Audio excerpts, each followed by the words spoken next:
BRS నుంచి competition లేదా? BRS అసలు వాస్తవానికి బీఆర్ఎస్ పార్టీ నాయకులు కూడా ప్రచారంలో ఇక్కడ తిరుగుతలేరు. వాళ్ళకి తెలుసు ఓటమి అనేది వాళ్ళకి అర్థమైపోయింది. కాబట్టి వాళ్ళ అభ్యర్థి ఎవరనే విషయం అడిగితే కూడా వాళ్ళకి అసలు మా అభ్యర్థి ఎవరు ఉన్నారని ఆకాశానికి తల చూస్తున్నారు, కిందికి భూమి చూస్తున్నారు. ఎట్లా అంటారు? మొన్న కేసీఆర్ ఏమో ఫామ్ హౌస్ లో ఇప్పటికిప్పుడు ఎలక్షన్ పెడితే 70% మాకే ఓట్లు వస్తాయని చెప్పి మొన్న కాంగ్రెస్ వాళ్ళు ట్విట్టర్లో పోల్ పెడితే వచ్చింది. ఇక నెక్స్ట్ అన్ని సీట్లన్నీ మనమే గెలుస్తామని చెప్పి ఆయన దేశంలో చక్రం తిప్పుతా అని చెప్పిన కేసీఆర్ రాష్ట్రంలో తిప్పలేకపోయిండు. ఇప్పుడు ఫామ్ హౌస్ లో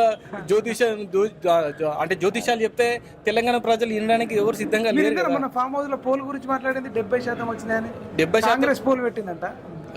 అది కాంగ్రెస్ పోల్ పెట్టింది. అదొక సోషల్ ట్రెండింగ్ లో అదొక భాగంగా పాల్గొని ఒక చిన్న చిట్ చాట్ లాంటిది అంతే. దాన్ని పట్టుకొని వీళ్ళు దాన్ని నిజం అని అనుకుంటే రేపు పొద్దున ప్రజల్లో ఫెయిల్ అవుతారు వీళ్ళంతా. ఇప్పుడు అదే నిజమైతే ఇప్పుడు పోటీలో నిలబెట్టమంటారు క్యాండిడేట్ ని. అందరూ వాళ్ళ తరపున మీటింగ్స్ ఎక్కడ జరుగుతున్నాయి? ఎక్కడన్నా మా అభ్యర్థికి ఈయన ఉన్నాడని